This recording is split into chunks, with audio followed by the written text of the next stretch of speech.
आप सभी को नमस्कार। शुभ संध्या। सार्थक government job point YouTube channel आप सभी लोगों का हार्दिक स्वागत करता है।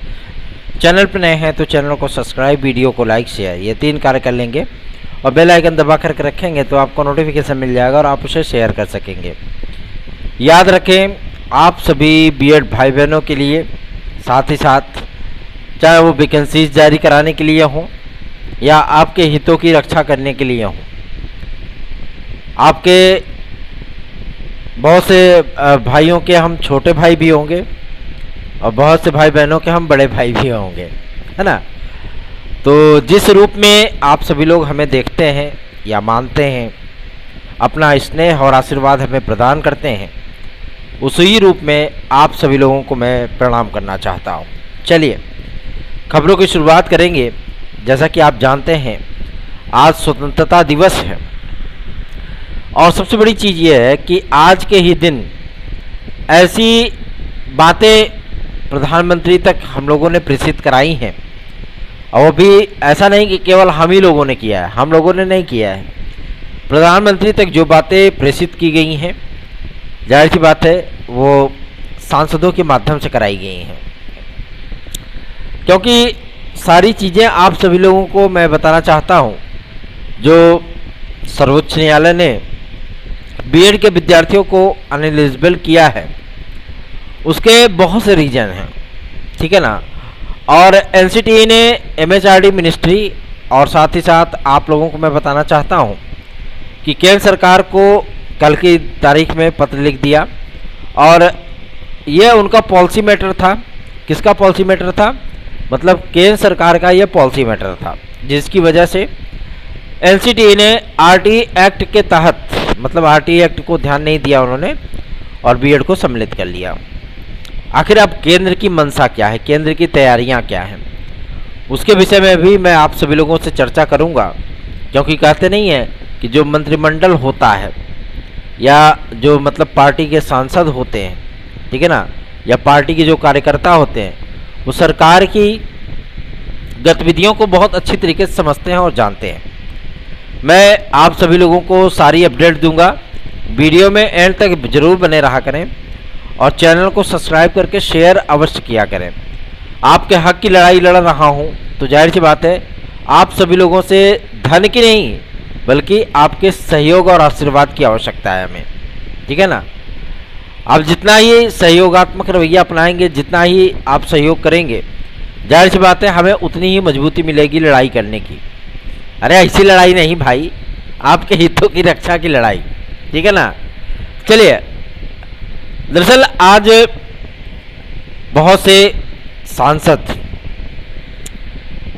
चाहे वो हरदोई के सांसद हों, चाहे वो गाजियाबाद के सांसद हों, चाहे वो आगरा के सांसद हों, चाहे वो प्रयागराज के हों, फूलपुर के हों, क्योंकि अपने प्रयागराज में 2 सीटें हैं, आज उन लोगों के लेटर पैड पे, क्योंकि हर जगह तो हम उपस्थित नहीं हो सकते ना, तो जहां मैं पहुंच सकता था वहां मैं पहुंचा, ठीक है, और जहां नहीं पहुंच सकता था वहां अपनी टीम के सदस्यों को भेजा और तमाम जिला मंत्रियों की सहायता से, जिला अध्यक्षों की सहायता से जो कि भारतीय जनता पार्टी के हैं, एमएलसी की सहायता से, एमएलए की सहायता से, आप सभी लोगों की बातें वो पीएम ऑफिस तक पहुंचाई गई हैं। मैं इस बात के लिए आप सभी लोगों को आश्वस्त करना चाहता हूं कि बीएड अगर बाहर हुआ है वो सिर्फ और सिर्फ एनसीटीई और एमएचआरडी की गलतियों की वजह से। चलिए, आपको तो मतलब अवसर नहीं मिल रहा है, लेकिन जो 2018 के बाद से नौकरी में हैं, ऐसे लोगों की स्थितियों पर अब क्या बीत रही होगी। उनको 3-4 साल सर्विस करते हो गया। अब सोचिए, इन्हीं तमाम मुद्दों पर आज हम इस वीडियो को फोकस करते हैं और जो प्रयास किए गए हैं, आज हम सभी लोगों ने तकरीबन 9 सांसदों के माध्यम से प्रधानमंत्री को एक पत्र प्रेषित कराया, और ऐसा पत्र प्रेषित कराया है जो कि आप सभी लोगों को मैं बताना चाहता हूं। आज दिल्ली भी हमारी एक टीम रवाना हुई है जो कि डायरेक्ट कोशिश करेगी कि शिक्षा मंत्री धर्मेंद्र प्रधान जी से मुलाकात की जा सके ठीक है। और कोशिश ये होगी कि आप सभी लोगों के हितों की रक्षा के लिए यदि जरूरी हो तो ऑर्डिनेंस, ना जरूरी हो तो एक कमेटी का गठन किया जाए, जिसका जिक्र सर्वोच्च न्यायालय ने भी अपने आदेश में किया है कि अगर इनको शामिल करना है तो प्रॉपर आप कानून के दायरे में लेकर के आइए, क्योंकि आरटीई एक्ट है, एक कानून है, उसके माध्यम से अगर आप इनको लेके आएंगे तो ऐसा नहीं कि मतलब एक खलनायक है ना, इनको भी सम्मिलित किया जा सकता है, लेकिन आप उनको कानून के दायरे में लेके आइए, जो आरटीई एक्ट बोलता है उसके दायरे में लेकर के आइए। मैं आप सभी लोगों को बताना चाहता हूं कि इन तमाम मुद्दों को लेकर के हमारी टीम एनसीटी और एमएचआरडी मिनिस्टर के पास जा रही है उनसे मिलने के लिए, और आज 4:30 बजे वंदे भारत एक्सप्रेस के माध्यम से हमारी टीम दिल्ली के लिए रवाना हो जाएगी। और ये सारे पापड़ सिर्फ और सिर्फ आप सभी लोगों के हितों की, आप सभी लोगों को प्राथमिक शिक्षक भर्ती में बनाए रखने की जो जिम्मेदारियां हैं, हमारी जो कोशिशें हैं, उसी के लिए हैं। मैं आप सभी लोगों को आज इस बात के लिए भी आश्वस्त कर देना चाहता हूं कि जो हमारे कैबिनेट मिनिस्टर हैं श्री नंद गोपाल नंदी जी, शहर दक्षिणी के विधायक प्रेजेंट टाइम में, आज उनके आवास पर मैं स्वयं उपस्थित हुआ था। और चूंकि वो तो उपस्थित नहीं थे, वो लखनऊ में हैं, लेकिन उनकी धर्मपत्नी अभिलाषा गुप्ता जी, उनसे मुलाकात हुई और हम लोगों ने उनको एक ज्ञापन प्रस्तुत किया, और साथ ही साथ उनसे विनम्रतापूर्वक रिक्वेस्ट किया है कि पार्टी के आला जो नेता हैं, है ना, आला कमान जिसे बोला जाता है, उन्हें बीएड के विद्यार्थियों की पीड़ाओं से आप सभी लोग अवगत कराएं, ताकि जैसे मोदी जी ने पॉलिसी मैटर अपना नीतिगत फैसला लेते हुए बीएड के विद्यार्थियों के चेहरों पर मुस्कान दी थी और खुशियां दी थी, लेकिन सर्वोच्च न्यायालय ने फिर से वो खुशियां वापस छीन ली हैं। तो अब फिर से उसको जीवंत बनाए रखने के लिए, क्योंकि केवल उत्तर प्रदेश में क्वालिटी ऑफ एजुकेशन के नाम पे या एनसीटीई से विशेष परमिशन लेकर के भर्तियां करना, 1-2 भर्तियों 3 भर्तियों में रहेंगे, उसके बाद वापस कर दिए जाएंगे, है ना, तो वो परिस्थितियां फिलहाल नहीं होनी चाहिए। और सबसे बड़ी चीज़ ये है कि इसमें अगर किसी चीज़ को लेकर के थोड़ी सी शांति मिल रही है तो उत्तर प्रदेश सरकार के स्टैंड से मिल रही है कि उन्होंने स्पष्ट कर दिया कि हम बीएड को बाहर नहीं करेंगे, ठीक है ना, चाहे हमें विशिष्ट परमिशन नहीं लेनी पड़े, लेकिन हम बाहर नहीं करेंगे। इस समय एमएचआरडी मिनिस्ट्री और आप सभी लोगों को मैं बताना चाहता हूं एनसीटी आदि में चल क्या रहा है, रियल और ऑथेंटिक अपडेट दे रहा हूं मैं, क्या चल रहा है, उन सारे मुद्दों को लेकर के मैं बातचीत करना चाहता हूं जो कि आप सभी लोगों के लिए सरदर्द बने हुए हैं। इसमें जो ब्रिज कोर्सेज को था कि भाई हम इनको 6 माह का ट्रेनिंग दे देंगे तो ये कम्प्लीटली ट्रेंड हो जाएंगे, ठीक है ना, उन सारी चीज़ों को लेकर के बाकायदा भैया उसका सिलेबस तक निर्धारित नहीं था, किस तरीके से एप्टीट्यूड टेस्ट होगा, किस तरीके से उनकी ट्रेनिंग होगी, इन सारी चीज़ों का सिलेबस और क्या कमेटी का गठन होगा, कौन उसमें चेयरमैन बनेगा, कितने सदस्य होंगे, क्या क्या मैटर होगा, किस तरीके से उसको डिफेंड किया जाएगा, इन तमाम मुद्दों को लेकर के बातचीत की जा रही है, ठीक है ना। बहुत जल्दी आप लोगों के सामने कमेटी भी होगी, उसके बाद जो कमेटी सिफारिश करेगी 1 हफ्ते के भीतर उनको रिपोर्ट देना होगा, ठीक है। कमेटी का गठन करने के बाद वो सिफारिश करेंगे कि हाँ बीएड डिग्री धारकों को प्राथमिक शिक्षा भर्ती में सम्मिलित किया जाए। उसके बाद कैबिनेट के माध्यम से आप सभी लोगों को ये चीज़ें देखने के लिए मिलेंगी कि मतलब कैबिनेट आपके हितों की रक्षा के लिए एक आदेश पारित करेगी, ठीक है। उसके बाद संसद में इसको संशोधन के लिए रखा जाएगा।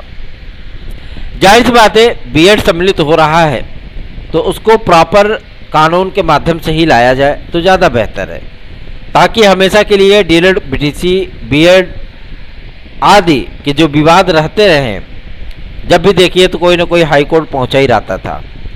जब प्रॉपर तरीके से उनको सम्मिलित कर लिया जाएगा तो हर तरीके का जो विवाद है वो समाप्त हो जाएगा, ठीक है ना। और 2010 के पहले आप सभी लोग थे, 2010 के बाद आप लोग नहीं थे, फिर 2018 में फिर से आपको सम्मिलित किया गया। तो उन तमाम चीज़ों का बेस तैयार किया जा रहा है और इन तमाम मुद्दों पर विचार हो रहा है कि आगे क्या किया जा सकता है। और जाहिर सी बात है कि पॉलिसी मैटर है तो केंद्र सरकार कुछ न कुछ इस पर अच्छा स्टैंड ही लेगी, क्योंकि अभी तक MHRD मिनिस्ट्री ने ये नहीं कहा है कि हाँ बीएड को लेकर के हम कुछ नहीं करने वाले, या NCTE ने संशोधित गजट नहीं प्रस्तुत कर दिया। क्यों अभी नहीं प्रस्तुत किया है, उसका वजह है NCTE की जब गाइडलाइन आएगी वो केंद्र सरकार के दिशा निर्देश के बाद ही आएगी, ठीक है ना। और केंद्र सरकार को अगर कोई चीज़ें करनी है तो हम सभी लोगों को एकजुट होकर के प्रयास करना होगा, ठीक है ना। और जितना प्रयास हम लोगों के माध्यम से किया जाएगा, जाहिर सी बात है एकता में बहुत बल होता है। यदि हम लोग एकता दिखाएंगे तो जाहिर सी बात है बीएड को फिर से इसमें सम्मिलित कर लिया जाएगा, ठीक है ना। छिटपुट आप सभी लोग प्रदर्शन न करिए, छिटपुट करने से कुछ नहीं होगा। जहाँ भी ट्विटर बार रखिए, फेसबुक, इंस्टाग्राम आदि पे अगर आप लोग गुलबंदी कर रहे हैं तो हजारों हजार लाखों लाख की संख्या में करिए, तब तो उसका कुछ रिजल्ट मिलेगा, ठीक है ना। अगर ये बातें नेशनल मीडिया तक पहुंची हैं तो जाहिर सी बात है कि ज्ञापनों का, ईमेलों का जो दौर था वो एक बार में 400-400, 500-500 चीज़ें जा रही थी। इसकी वजह से जो ये मुद्दा था वो आप सभी लोगों की नेशनल मीडिया तक गया, ठीक है। इसमें बीएड विद्यार्थियों की क्या गलती है? MHRD मिनिस्ट्री या NCTE की क्या नासमझी की वजह से बीएड विद्यार्थियों को आज इतना बड़ा सदमा मिला है। मैं आप सभी लोगों से इस बात के लिए आश्वासन आपको देना चाहता हूं कि हमसे जितना बन पड़ेगा, चाहे वो केंद्र सरकार के पास आपकी बातें पहुंचाने का हो, चाहे वो राज्य सरकार के पास पहुंचाने का हो, तमाम मुद्दों को लेकर के हम लोग हमेशा ही सजग रहे हैं, हमेशा ही बातचीत करते रहे हैं। इसलिए केंद्र सरकार का जो स्टैंड है वो बहुत मायने रखता है। केंद्र सरकार इस पर गंभीरतापूर्वक विचार कर रही है और उम्मीद की जा रही है कि कैबिनेट से, चूँकि आज कैबिनेट की मीटिंग हुई नहीं, अभी तक तो फिलहाल नहीं हुई है, अगर शाम तक हो जाए कैबिनेट की मीटिंग तो कोई बात नहीं है, लेकिन अभी 15 अगस्त था, आप जानते ही हैं बहुत ज़्यादा व्यस्तता थी प्रधानमंत्री की, इसकी वजह से कैबिनेट मीटिंग नहीं हुई। अगर देर शाम तक हो जाती है तो हो सकता है कि आप सभी लोगों के लिए कुछ ना कुछ बेहतरीन सा देखने के लिए मिल जाए, ठीक है ना। और इसमें गंभीरतापूर्वक विचार हो रहा है। इसके बाद ही जब सारी चीज़ें क्लियर कर ली जाएंगी ना, इसके बाद ही धर्मेंद्र प्रधान जी का ऑफिशियल बयान आएगा, ठीक है। उन तक ये बातें पहुंच चुकी है। सॉलिसिटर जनरल ऑफ इंडिया के नाम से भी हम लोगों ने 182 ईमेल किए हैं, 182 सॉलिसिटर जनरल ऑफ इंडिया, उनके नाम से हम लोगों ने 182 ईमेल किए हैं और लगभग कई लोगों को अटैचमेंट के साथ जोड़ते हुए किया है। ये संख्या बहुत ज़्यादा पहुंच जाती है। और सबसे बड़ी चीज़ ये है कि इस पर केंद्र सरकार गंभीरतापूर्वक विचार करे। केंद्र सरकार के स्टैंड क्या होने वाला है? स्टैंड बीएड विद्यार्थियों के फेवर में होने वाला है, क्योंकि अगर विरोध करना होता तो जब सर्वोच्च न्यायालय में आदेश को, मतलब इस केस को लाया गया था, तभी केंद्र सरकार या MHRD मिनिस्ट्री आपके अगेंस्ट खड़ी हो जाती कि हाँ ठीक है, हम बीएड वालों को बाहर करने के लिए तैयार हैं, या आपकी पैरवी ही नहीं करता वो, लेकिन आपके हितों की रक्षा करनी थी, इसकी वजह से वो कर रहे थे। और जो ये NCTE के अध्यक्ष का आप सभी लोगों को बयान सुनाया जा रहा होगा, ठीक है ना, बयान में आप सभी लोगों को ये बताया जा रहा होगा कि NCTE ने बीएड का साथ छोड़ दिया है। मैं आप सभी लोगों को बताना चाहता हूँ NCTE ने बीएड का साथ नहीं छोड़ दिया। NCTE है क्या? NCTE केंद्र सरकार के अधीन काम करने वाली एक संस्था मात्र है। जो केंद्र सरकार चाहती है, जो कहती है, वही वो करते हैं। पॉलिसी मैटर क्या होता है? नीतिगत मामला होता है, ठीक है ना। उनकी नीतियों में था कि हम क्वालिटी ऑफ एजुकेशन देंगे, इसलिए बीएड वालों को सम्मिलित किया, ठीक है ना। लेकिन अब संशोधन जब पूरी तरीके से, बेहतरीन तरीके से हो जाएगा तो जाहिर सी बात है अभी थोड़ा सा डेंट लगा ही है ना। और जब डेंट लगा है तो उसका परमानेंट इलाज हो जाए तो ज़्यादा बेहतर है।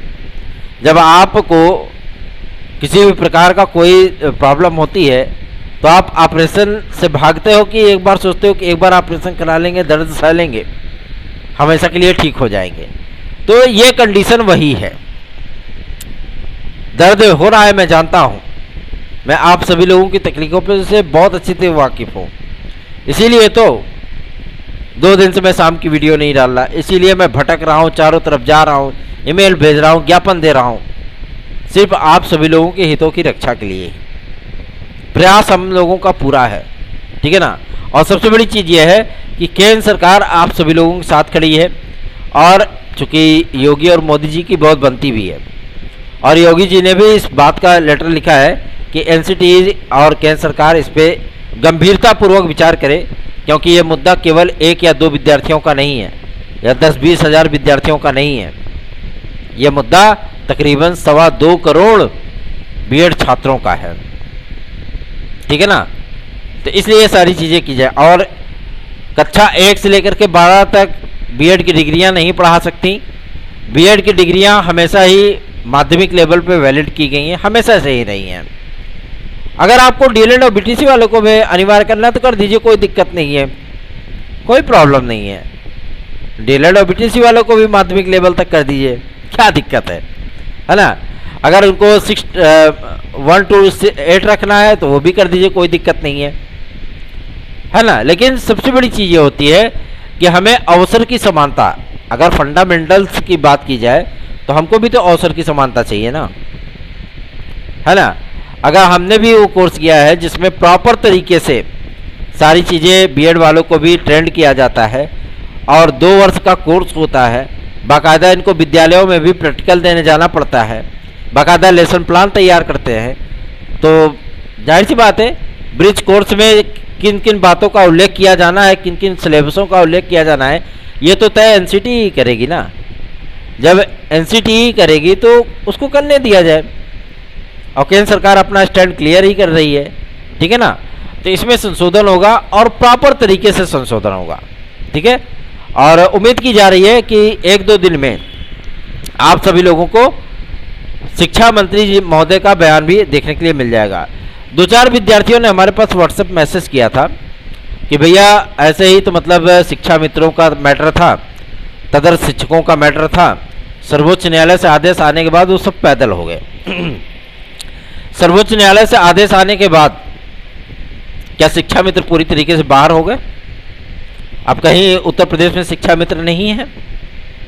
सरकार ने उनके लिए कोई ना कोई रास्ता निकाला, वो जी रहे हैं, खा रहे हैं, कमा रहे हैं ना। तदर्थ शिक्षकों को क्या पूरी तरीके से समाप्त कर दिया गया? उनको बेघर कर दिया गया, नौकरी से बर्खास्त कर दिया गया? सरकार ने उनके लिए कुछ न कुछ विकल्प ढूंढा है ना।